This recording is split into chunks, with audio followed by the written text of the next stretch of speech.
Baby, chime down in that chatterization if you just happened to catch that episode last night of Watch What Happens Live, okay? Now, Karen was on there and she was asked who Nicki Minaj was tough on at the Real Housewives of Potomac reunion.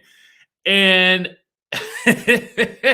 y'all remember we had done a little poll, a little impromptu poll on the channel about who we thought she might have went hard at, especially when Candace had tweeted out, I would tell you who was obliterated at the reunion, but I want to keep my job. Well, last night, Karen revealed who it was, and we're going to get all up into the tea. So let's get this intro going.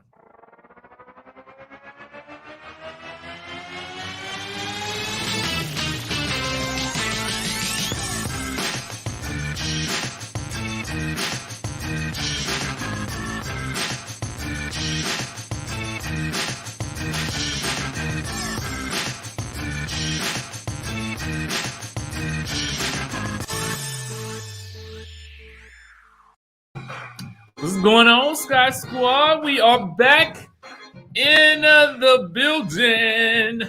It's your boy DJ Richie Skye, and you know we gotta talk Potomac Housewives today.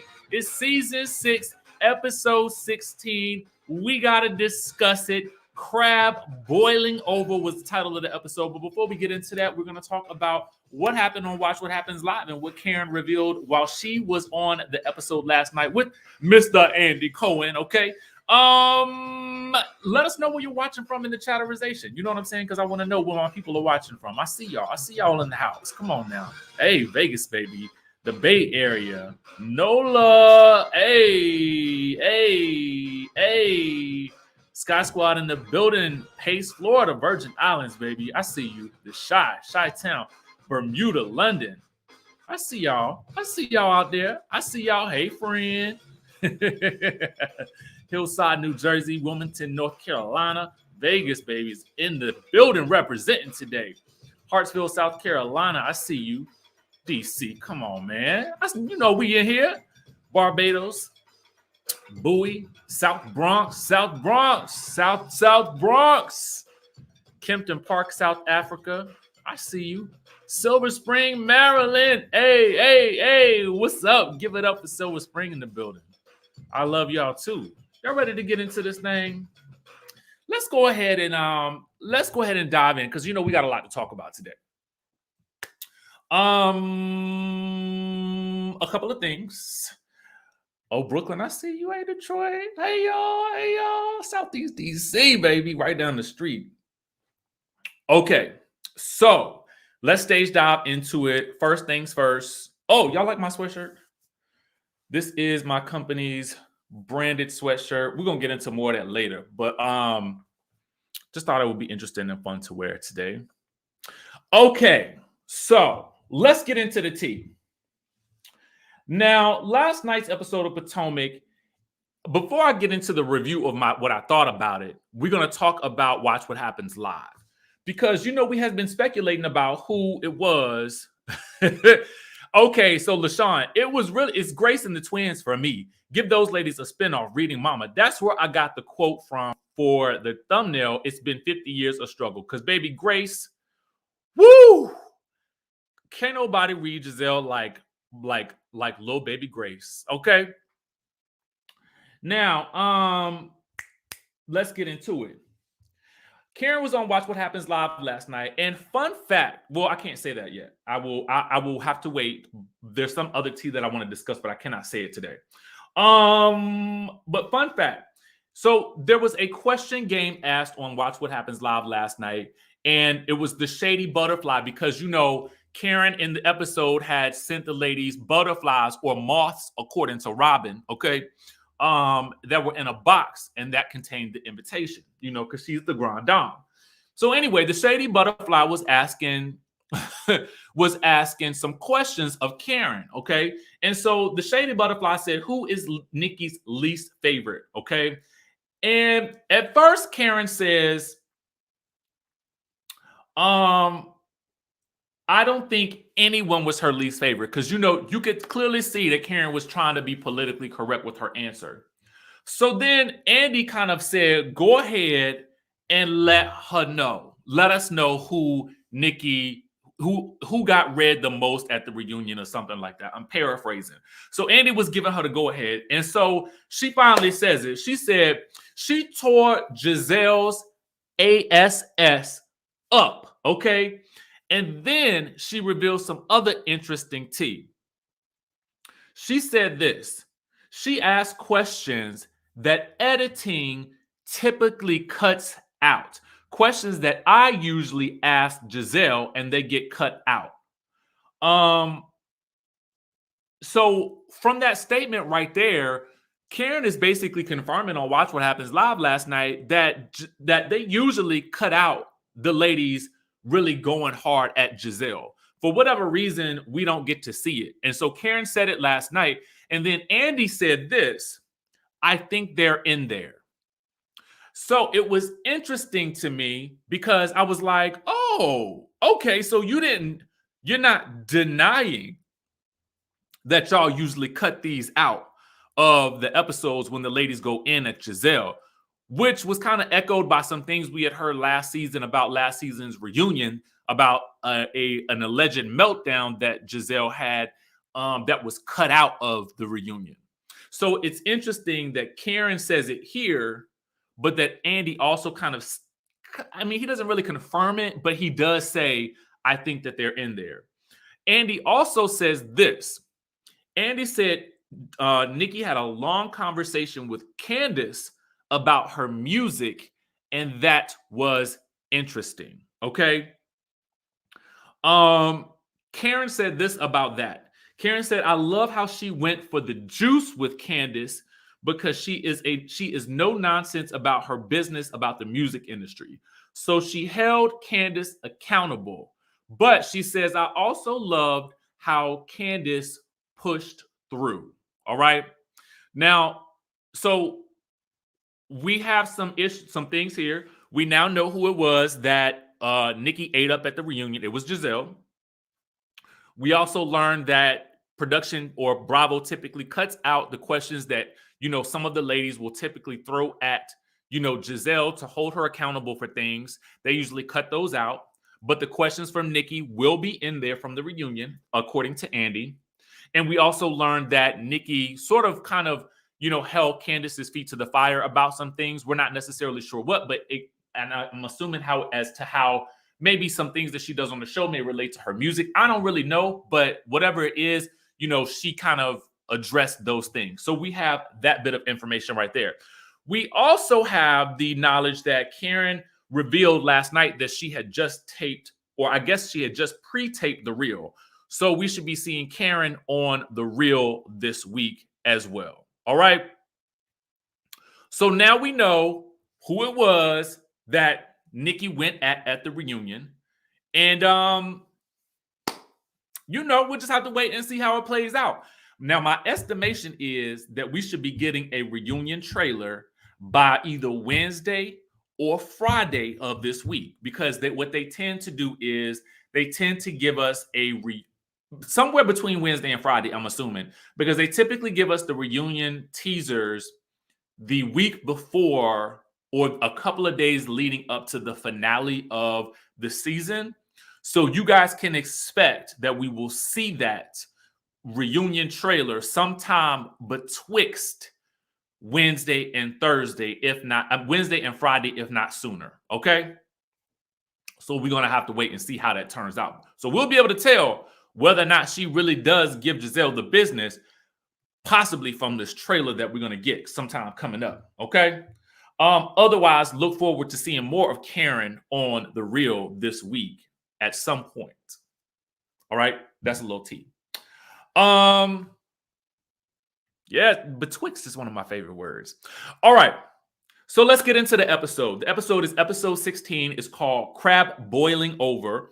And before we get started with the episode, I want to rate it on a scale of 1 to 10. And I really want you guys to dive deep into what your ratings are this week and sort of give me in your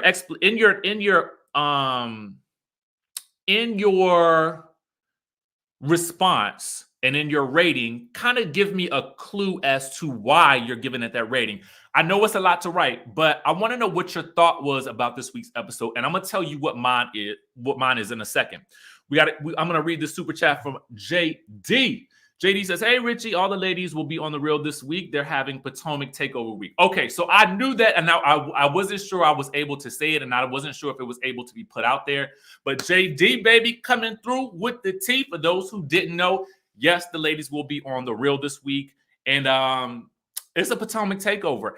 And y'all, the show, the network is really truly investing in Potomac, in case you had not noticed. Okay, I mean, for all of the cast members to be going to the reel this week, that's major. That is very major. I mean, that's some Atlanta level promotion, and I love to see it. 6 seasons in, and I feel like the ladies are getting their just due because they are a great ensemble cast. And, you know, I love to see this, and I love to see even more.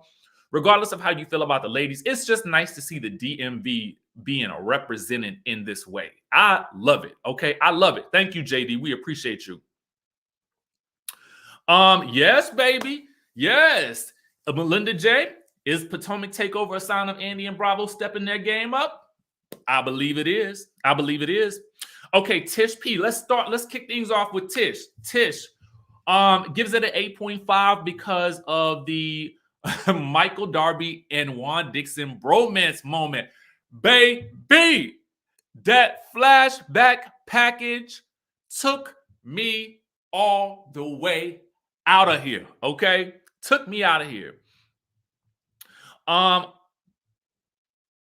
Artis gives it a 6. Ashley seemed to be the only one in this episode besides Gizelle disappointing her daughters again. Now, Lynn gives it an 8 for Gizelle with her daughters and her therapist for the crazy butterfly invitation. Kristen gives it an 8 because of Wendy's mom. I love that you guys are giving it different ratings for so many different reasons. Brandy gives it an 8.5. She says the Bryant girls brought it. They read their mom and it was needed. Okay. Donna says it's an 8 because Karen's butterfly invites were way too much and NICKI needs to be reading Wendy and Mia. Avi L gives it an 8 because Giselle's daughters alone made it a good 8.5. Sonia gives it an 8. It was 8 for me. I could do without Ashley trying to convince the public she finds her husband attractive. 8. So a lot of you guys, LaShonda, get Grace and the twins made it a 10 for reading their mother. 9.3, Mia and G mom. Yeah, okay, so Melinda gives it a 7. Giselle and her daughter's Wendy's mom. Escala bring it all season. Add her on. Richie says 7. The first half was given the cold weather, crowd boil, and Jizzy, but Mike and Ash was disappointing and embarrassing. They had Ash looking like a fool. Okay, so let's get into it. Thank you so much, Jada. I appreciate you for that reminder. Come on now. So yes, let's to me, I'm gonna give the episode a 9. Now, I'm gonna give it a 9 because I would give it a 10, to be honest with you.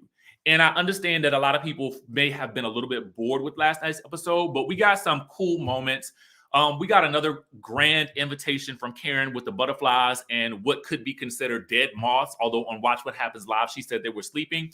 We also got what I believe is some interesting moments with Gizelle and her daughters. And I find, to be very honest with you, that some of Giselle's best, most interesting moments are with her daughters.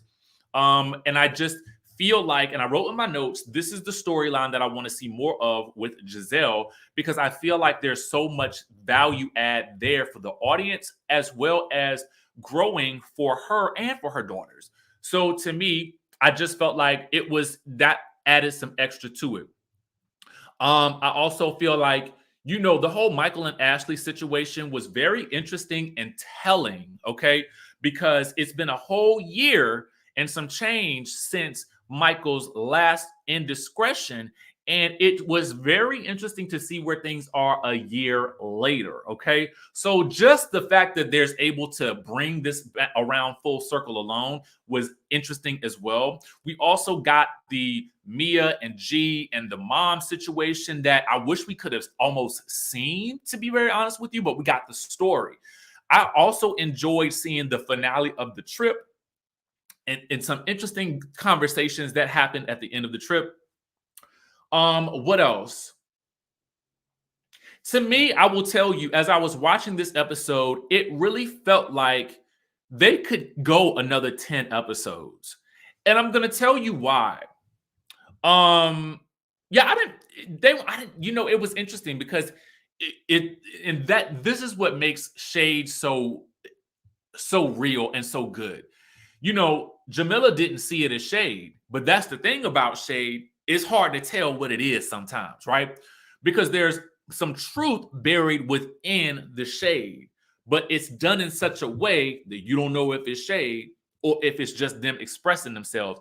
And I feel like they were just expressing themselves, but it came across as shady, right? But we'll get into it.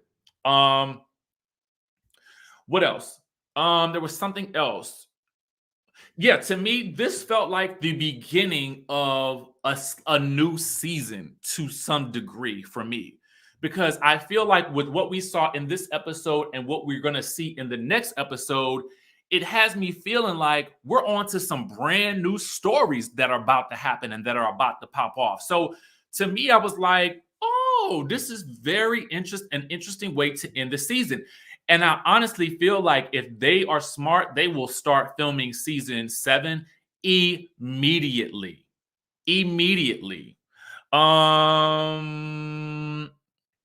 Sexy Slimer says a 9 because Juan and Michael's relationship. I hate to say I told you so. Thank you for that super chat. We got another one from Dehende07 who says at this point, Bravo needs to make Gizelle's daughter permanent cast members because they read the heck out of her. Okay.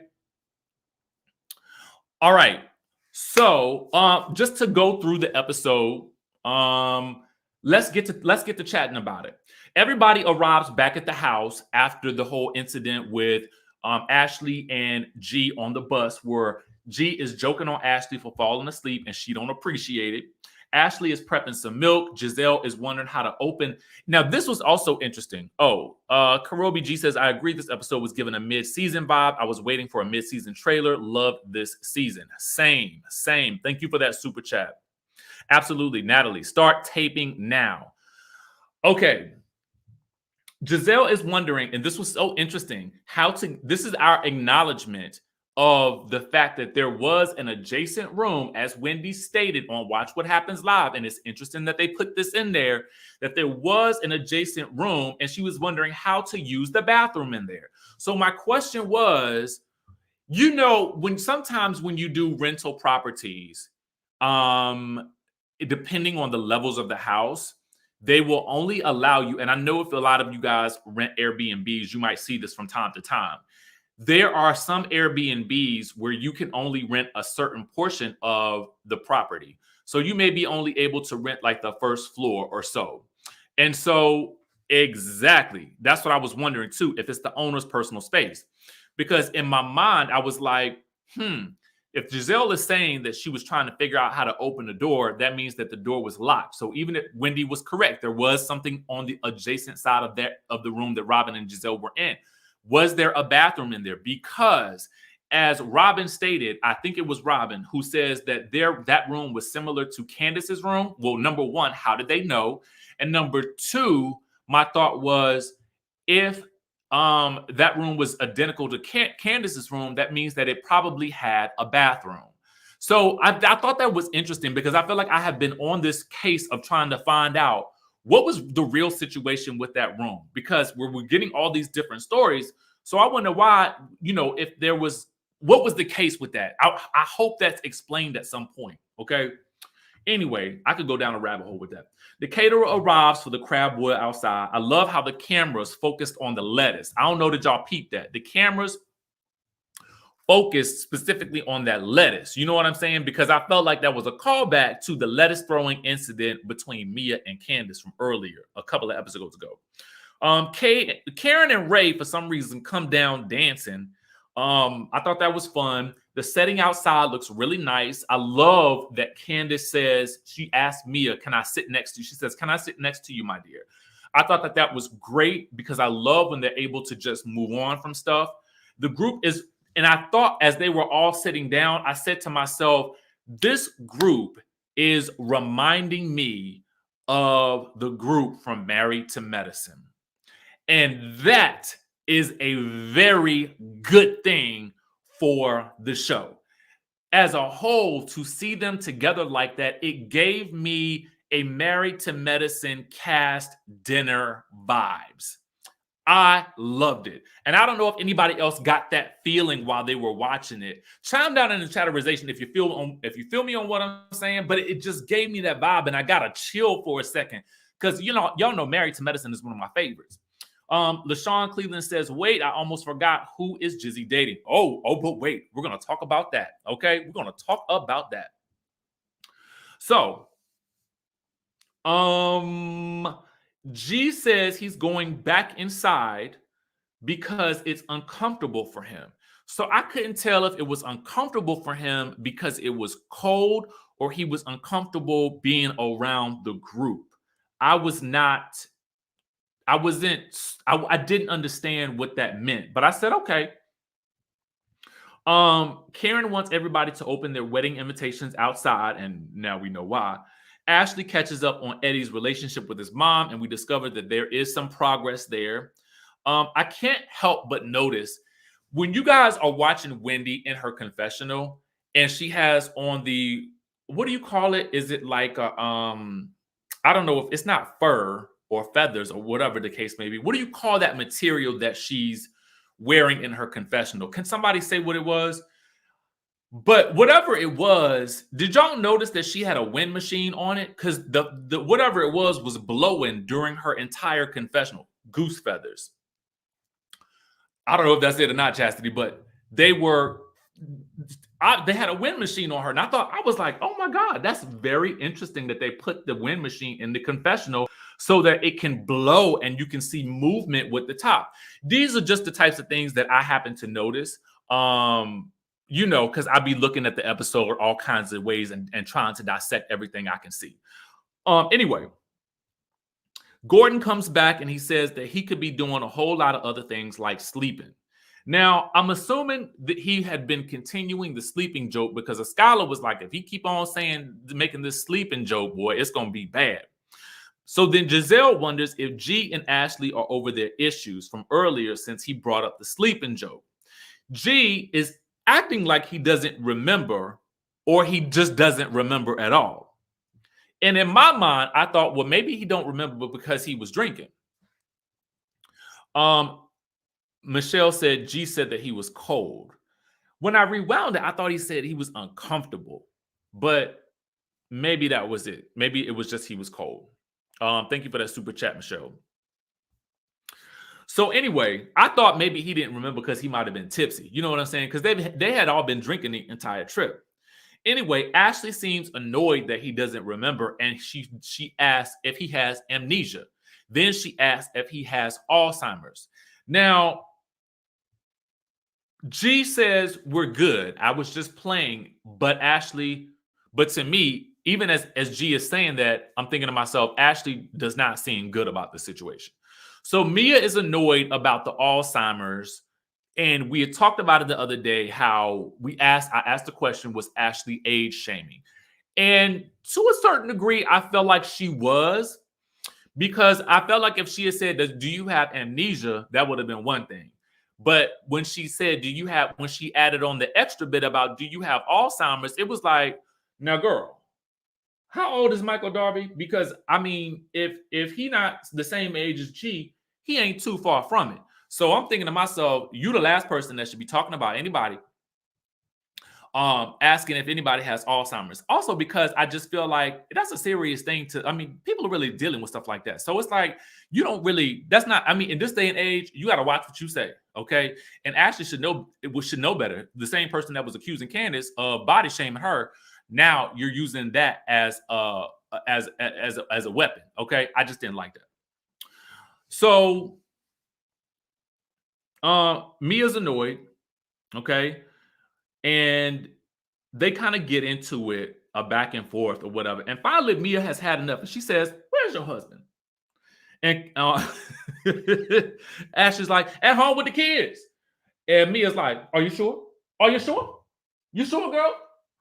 I don't know why the casualness of the way Mia asked cracked me up. But it was almost like Mia was like, "I'm gonna shut you up real quick. Let me bring up your husband since you arguing with mine." Okay. Gloria, thank you for the super chat. I appreciate you, boo. Oh, Mia did say Alzheimer's.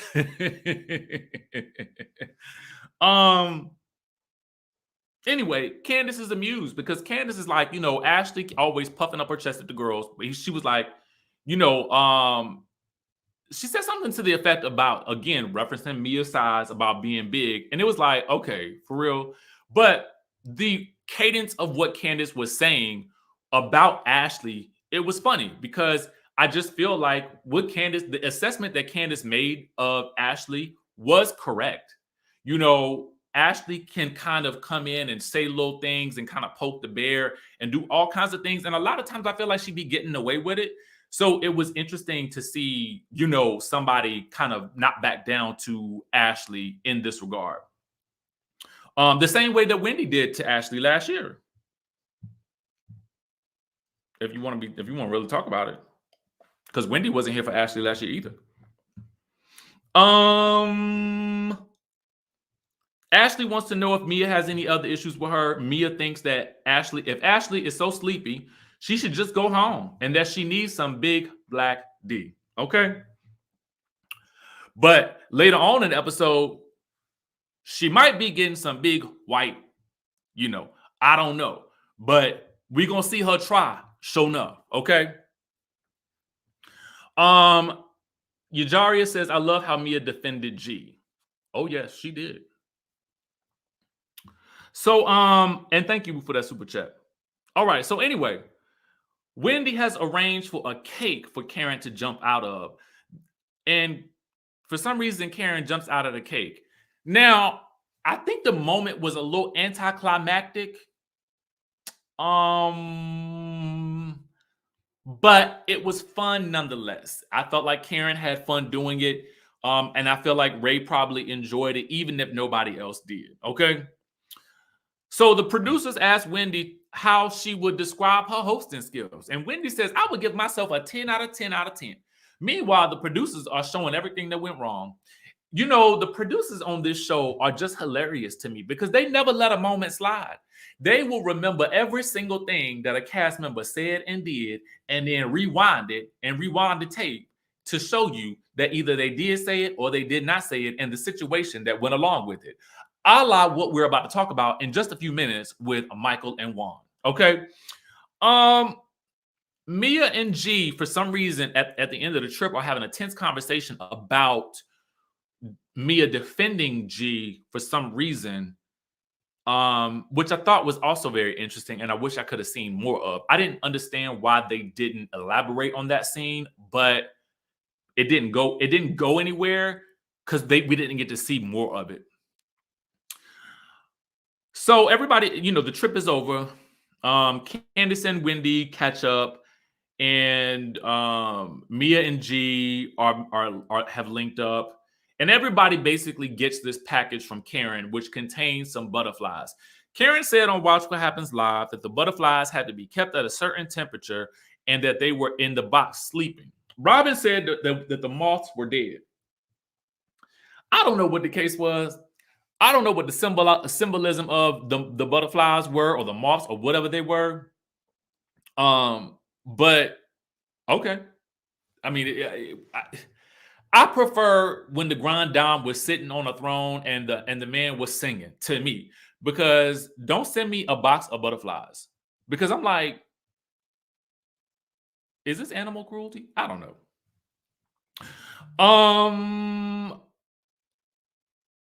Anyway, this invitation is basically for her vow renewal, which we will see in the next episode. All right. Now, Mia and G are recapping their mama taking care of the kids. Okay. Now, the mama had never taken care of the kids before, according to them, while they was going on the trip. And so when they got back from the trip, they immediately tried to go on a staycation to celebrate their 8th anniversary. I say tried because the mama allegedly kept calling because she could not determine what it was that she wanted to feed them kids. And so Gia was like, oh, no, ma'am, you won't keep calling us. Why do you keep calling her and bothering her about what to do with these kids. I'm sure he was thinking this, but he didn't say it. I'm sure he was thinking, you spent all that time taking care of these sisters' kids. Surely you could take care of Mia's. And so anyway, apparently when he got on the phone with her, she hung up on him. So then they had to go home because they couldn't spend the rest of their staycation together because they only got to spend about 2 hours together. So I hope they was able to get it in while they could. But within 2 hours, they had to come home. And when they get home, apparently the mama goes off on G. And I'm thinking to myself, where were the cameras? Okay, y'all so busy filming these butterflies, which y'all should have been doing was up at Mia's house trying to find out what was going on with this mama. Okay, so anyway, they get home, the mama confronts G, and she goes off. And apparently he just kind of stands there and takes it, which is respectable, as you should. When somebody else's mama going off on you, you don't need to say nothing. Okay, we're gonna respect our elders in this situation. However, G didn't appreciate it, and now he don't want the mama to take care of the kids no more. Okay, so Mia's stuck in between a rock and a hard place because now when she need a babysitter, she gonna have to call the babysitter and pay somebody. She can't call mama no more. So what they gonna do? Not to mention that this is also impacting their relationship. So I was like, oh dang. This is why I was like, oh, we're getting a whole bunch of new drama. I thought based on what we had seen in the last couple of scenes, Mia and the mom was okay. But now it's a whole shuffleization going on. So now we got problems. This is going to lead into season 7. Bravo, get on down there and pick up the cameras and start recording today. Gizelle takes the girls out to go buy some flowers for the circular driveway. And I think to myself, I love a circular driveway. I didn't see the circular driveway too much because all we got to see last time when we was there was basically a little bit of construction, well, a lot of construction, and a staircase that was leading off into heaven. And so she's basically asking if she should bring a date to Karen's vow renewal. And they're like, no, because you don't know how this person gonna act. And furthermore, who is the date? Who are you bringing? Do they know who the person is? Tish P says, did production deliver the insectations? That's what I think. I think production brought the insectations to the house. I think that they knocked on the door because they was already there filming. So I think what they did was, and I wanted this too.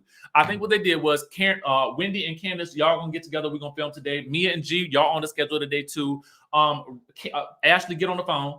And then they said, okay, a PA, go outside and ring the doorbell. And the PA rang the doorbell. And so they went to the door, got the door, and then they opened the butterflies. That's how I think it happened. Boom. You hit the nail on the head, Tish. Meanwhile, now the girls don't want Gizelle to die alone, okay? They want her to find somebody. Now she reveals that she's casually dating. The producers ask who, and she says none of your business. This is sounding real Destiny-like. And by Destiny, I mean Destiny from Love and Marriage Huntsville, who we did not know was getting a divorce until she came back on the show, although we kind of speculated that she was getting a divorce because of word on the street. But at the end of the day, I feel like, now, if you're not going to show us who you dating, why are you on this show? Okay? Now, in real life, I understand you don't want to let people know who you dating until they probably official. You know what I'm saying? Don't come and tell me of every person that you might be dating. Tell me about the one that's actually, okay, this one sticks, okay?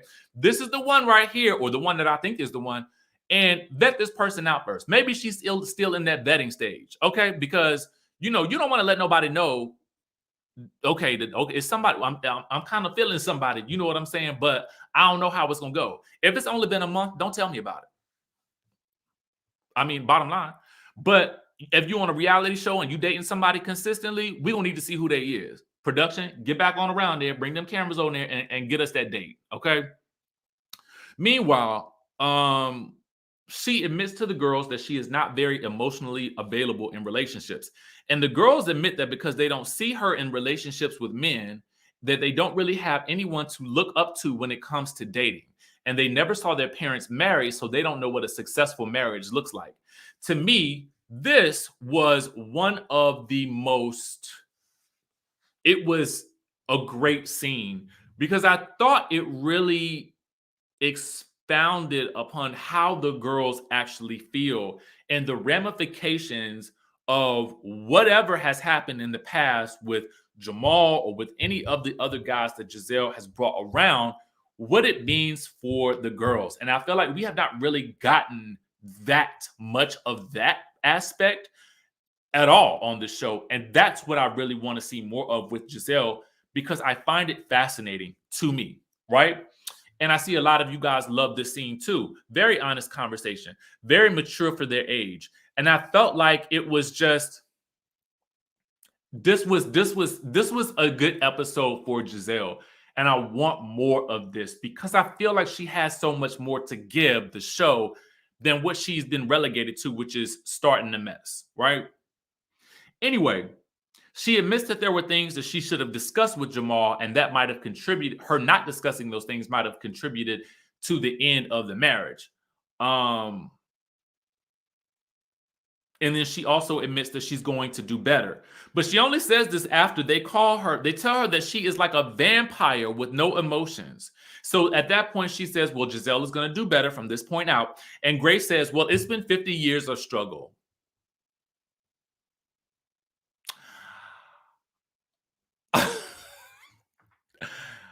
I literally stopped what I was doing. And I said, what did she say?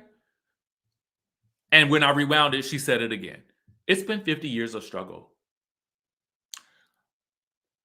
And this is what I mean by, is it shade or is that just her perspective? Regardless, to the audience, it comes across as shade. But to her, she's having an honest moment with her mother. But it was just so, I was like, what? No. D Bright Lacey says, I would love to see a show about Gizelle and her daughters. Absolutely. Niece said, oh, thank you for the super chat, Niece 1, 2, 3, 4. It was that scene right there. It did it for me. It did it for me. It was the 50 years of struggle for me. It was Grace for me. I mean, it was just like,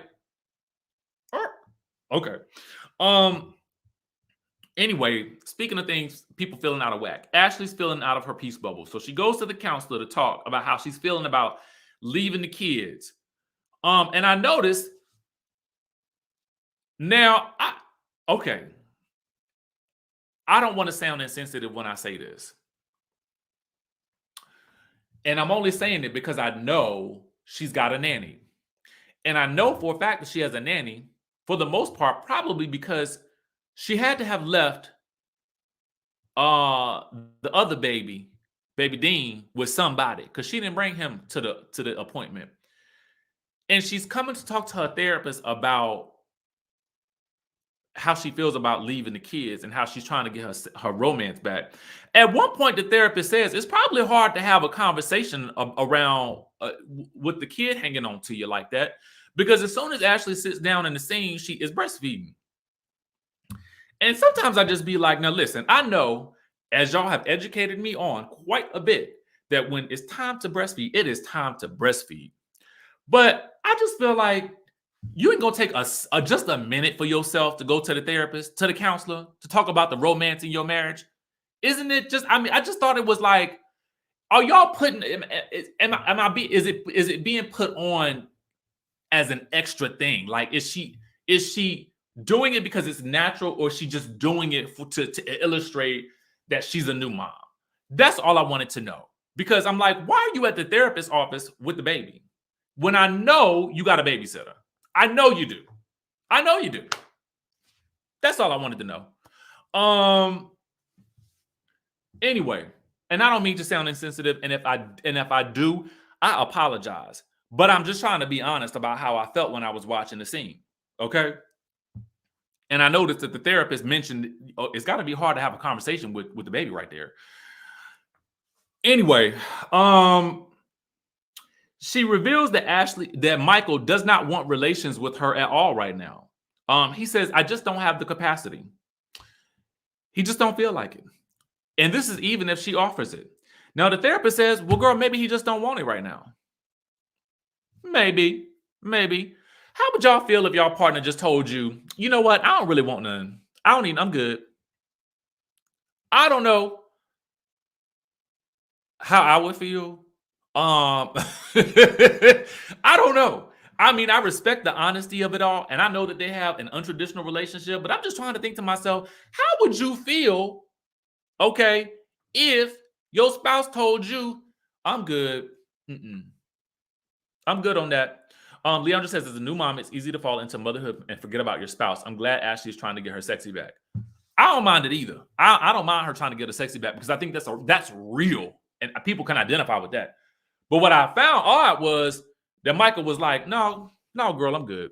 You know what? Not today. Can we schedule it in for probably next month? I might be available on the 15th. But today, girl, I ain't got the capacity for this. Richie J says, I said Ashley looked like a fool because she had cut off Michael talking about Juan while she trying to get to the room. Red flags. Then the package. Oh, we're gonna get to it. We're gonna get to it though. We're gonna get to it. Donzie says, I missed the super chat. Hold on. Let me scroll up, y'all. Let me scroll up.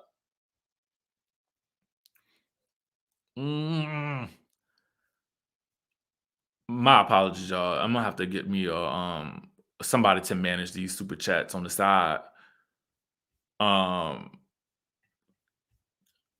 Because I be missing them sometimes. So I apologize.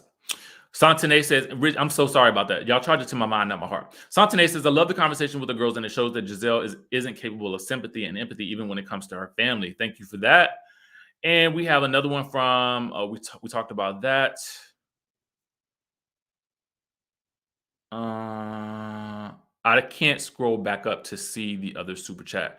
Bruce says he don't want it because he's getting it in hotel rooms, and also he's worrying about Juan Dixon. That is from Bruce. Thank you for the super chat as well. All right. So he don't want it. She's unsure of what's going on. We got another super chat from West Coast Bells who says, if Ashley denied Michael relations, they will blame her for cheating. Sometimes you just have to do it for your partner when you're married. That's what I say. I feel like you ain't gonna always feel like doing it, but you do it. Okay. You does it. I mean, unless you're sick and you just can't perform. Otherwise, lend a hand. Okay? Lend a helping hand. Y'all know what to do. Anyway, what we find out here is that the timing of where she is now with regards to just having the baby, some months ago, is similar to the time frame when Michael had his indiscretion in the past. So I thought this was very interesting. The therapist suggests checking in with him twice a week, and the counselor says it's probably hard to have a conversation with the baby around. Ashley feels like she doesn't know how to be romantic anymore, and the counselor suggests maybe focusing on romantic intimacy instead of just the act of having relations alone. And I thought that was really appropriate. Mayo Smith says, I would love to hear about Gizelle's traumas and relationships with her mom. I really think she has a good heart. Ashley, find a babysitter. Yeah, that's what I was thinking. So Wendy has a photo shoot for Only Home Essentials. And we learned that Only Home Essentials has come a long way, but it's been a lot of, Eddie doing some things for her behind the scenes. And I couldn't help but think to myself, that's a good man, Savannah. That's a good man for Savannah. If he's helping you build your business and your empire, keep him. Okay. Keep him, girl. Keep him. So, they have a photographer, and I think he's also, if I'm correct, he may also be, he's an engineer as well as a photographer. Hold on for a second. Let me acknowledge these super chats real quick. Mayo says, I would love to hear about Gizelle's. Oh, we saw that one. Spiritfield says, I think Michael sees Ashley as a mom more than his wife now. She breastfeeds in every scene. Okay. Thank you for that super chat. Now, because they're talking about the photographer also being an engineer, Wendy ends up revealing that she wasn't able to chase her dreams because she was trying to make her parents happy first. Meanwhile, the photographer is just trying to work.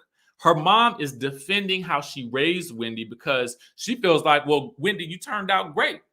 But Wendy's like, I turned out great, but that doesn't mean that the process by which you raised me was the best for me. Okay. And I felt like Wendy, she also says that her mom never told her she was sorry. And I felt like Wendy was kind of like, I don't want to say joking with her mom, but I didn't feel like she She was having a serious conversation, but I felt like she was trying to do it in a lighthearted way. And I also feel like maybe that wasn't the best place to have that conversation because I felt like it was putting her mother on the spot. And I think that it caught her mom by surprise. So her mom was offended because I think that what it probably did was, I think it probably, because Wendy did say that she was raised by a single mom when she was on Watch What Happens Live. So as someone who maybe have been a single mom, to be confronted in that way may have felt hurtful, even though I don't think that Wendy was trying to be hurtful. She was just trying to express herself amongst a group of people who are familiar with how each other might have been raised. So I thought that was interesting. Her mom ended up walking out anyway. Now, let's get on to Ashley and Michael, because this scene right here,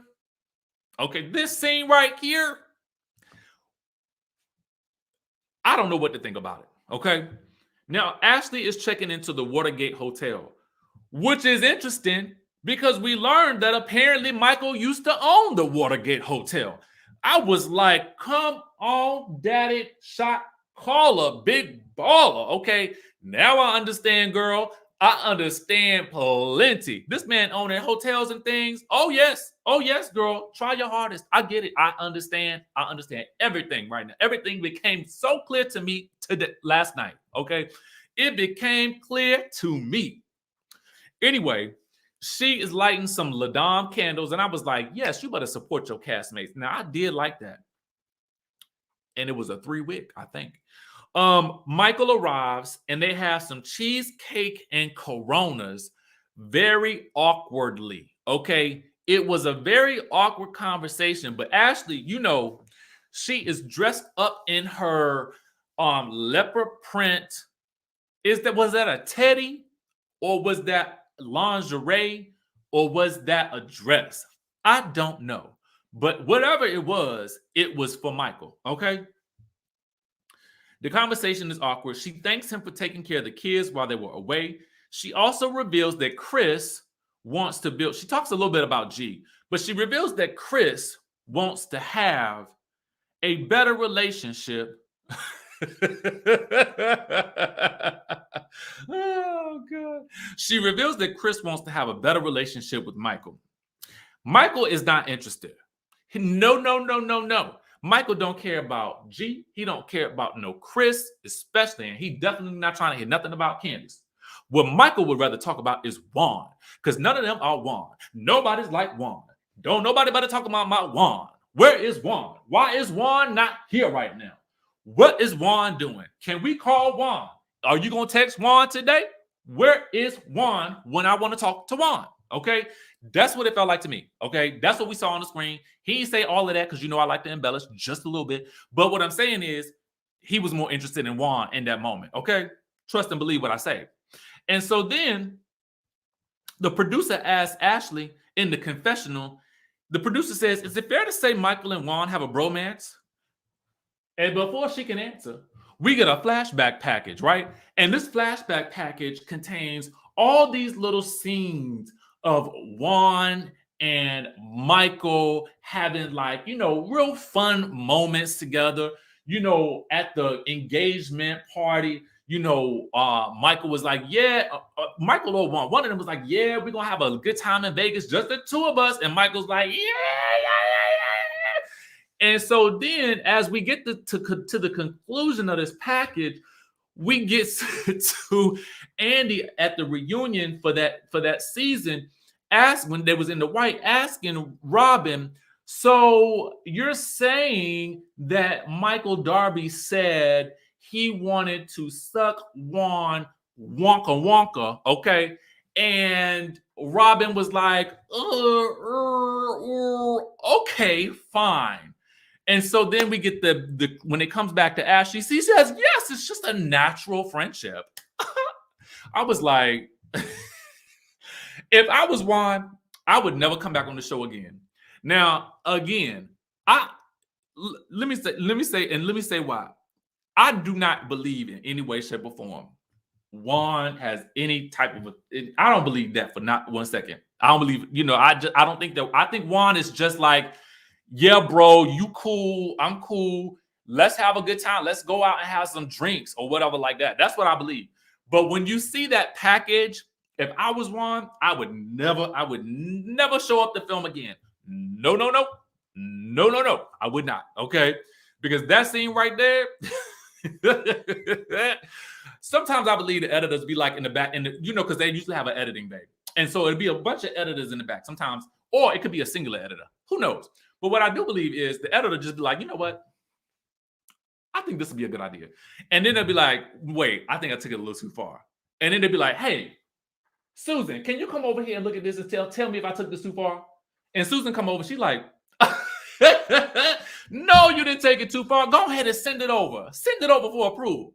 And then the people that approve will be like, bingo, season 6, baby, is on. Cammy L says, I died when Michael said Juan plays no games. And where are those? Wow, those candles. 200. Now, wait a second. Are the candles $200? What does the candle do? Does the candle fly? I got to look that up. It cannot be between $200 and $1,000. The Grand Dame, what you doing?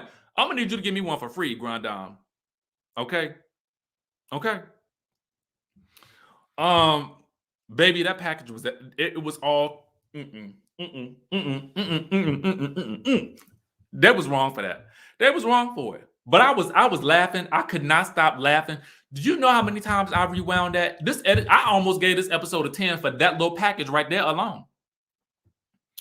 Omar says the candle talks in Karen's voice. If the candle talks in Karen's voice, I'm paying $1,000 for it because we're gonna use it on the show every day, and I'm gonna write it off as a business expense. How about that? Okay.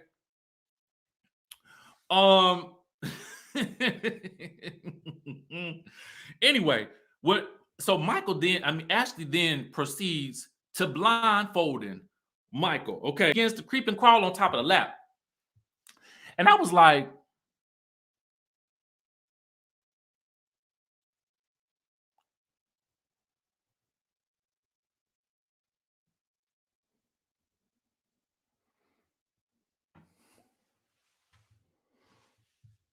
what's happening right now? Because that thing was looking real nice and awkward. Okay, it was looking real nice and awkward. I was like, okay, something's. We got a super chat from Grace says, Donna says Grace was giving shade because she wasn't around 50 years, and Gizelle is an easy read because she protects herself by screaming unbothered, and I don't blame her. Oh God. Let me catch my breath. All right. So, she get the blindfolding them, and then she takes him into the bedroom. Now, she get him into the bedroom, and he interested in the buttons on the toilet. I was like, you know what? Take me out of here. And the producers thankfully changed the scene. Okay, so now, before we get into the next scene, Mariana B says, Mia and Candace made up fast. They even sat next to each other at the beautiful table outside. I loved it. Yes, baby, I loved it. I loved it. Loved it. All right. Now, Gizelle goes to the counselor. Now, we learned that she has seen this counselor two years ago. I forget his name. She reveals that her girls told her she was emotionally unavailable for them, and she mentions that she reconnected with Jamal, and he's like, "Well, why would you do that?" She says that she wanted to get her family back together, okay, and she felt like he was looking at her differently with a lot more respect before the pandemic. I feel like what had happened. Okay, first of all, I don't believe that. I don't believe he was looking at her no differently. I don't. I mean, listen, she's a beautiful woman, so I mean, he should be looking at her, right? But we know he has a lot of things going on, okay? He's a busy man. And when she says that he was looking at her differently, I mean, the only reason I could think that he might be looking at her differently is because she's on TV now, right? Okay? She's on TV, and she's making her own coin, and she don't need him. So that could be it. I don't know.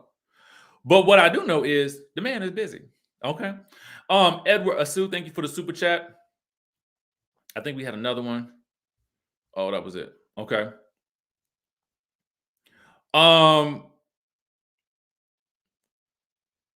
Now he asked what. Oh, no. She said she wanted to get the family back together. She felt like he was looking at her differently and with a lot more respect before the pandemic. But somehow or another, during the pandemic, they didn't see each other enough. So post-pandemic, she don't want or need a man, nor does she want to be accountable to one. Now he asked, well, girl, what messages do you think that you're communicating with your daughters with this relationship?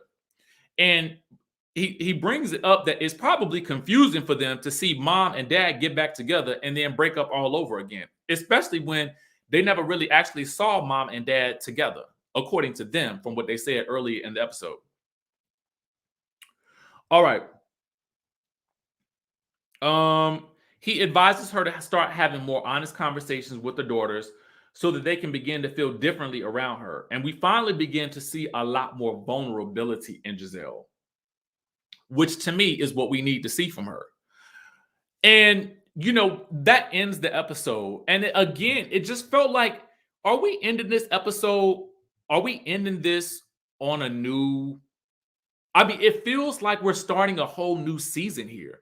Or it feels like we're just getting to the middle of the season because we're starting to really dive into new issues. So next week we get a preview for Karen's vow renewal. And then we get an interesting moment between Robin and Juan where, she's talking about, well, if we're going to have another child, we can't repeat the same mistakes we used to make.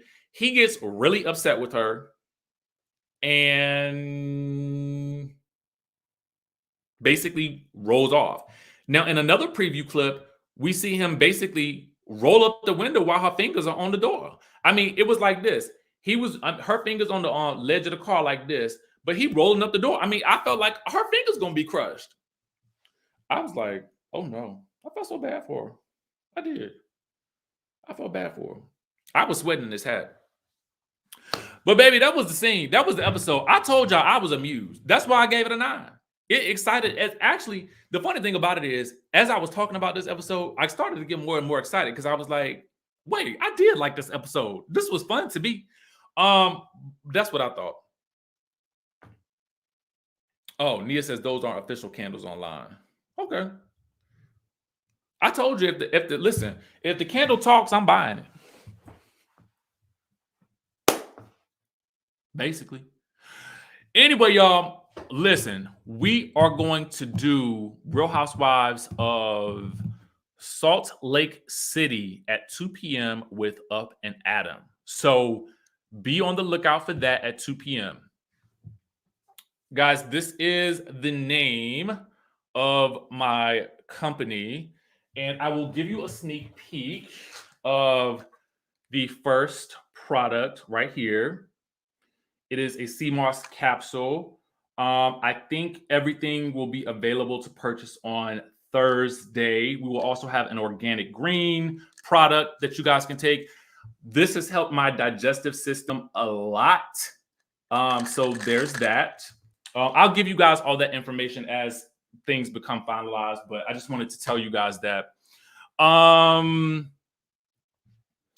Child of Persia says, do a collaboration with Kempire. I would love to. I would absolutely love to. I'm going to do Love and Marriage Huntsville tomorrow. I need time to watch the episode because I was away in Richmond, Virginia. So I didn't have a chance to watch the episode, but I will review it. I have a photo shoot tonight, but I'm going to try to watch that tomorrow morning and then give you guys that review tomorrow. Yes, Emirin. That's the name of the brand. Again, I will give you guys all the information about it soon. Let me see if there's anything else. Thank you so much.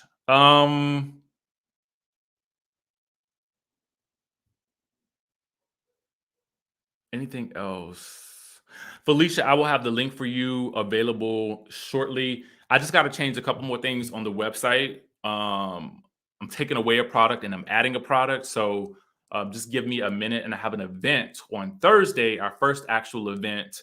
I'm also making plans. I need to go down to the distribution center, the manufacturer, visit the manufacturer. So there's a lot of stuff coming, and I want to take you guys on that journey with me. So it'll be exciting. Am I watching Insecure? No, I've never actually seen Insecure, but I do want to watch it. Somebody asked about Ready to Love DC. I have not seen it. Richmond, VA, baby. Hey, come on, Sheree.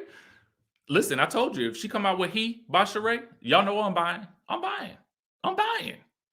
Am I watching Queens? Yes. Love it. All right, y'all. I'm going to go. I need to go pick up my dog real quick from the boarding center, and then I'll be back at 2 p.m. with Up and Adam from Up and Adam, and we're going to talk about Salt Lake City. And we will get back with you guys shortly. Y'all know I love y'all, and I will catch you guys in the next video.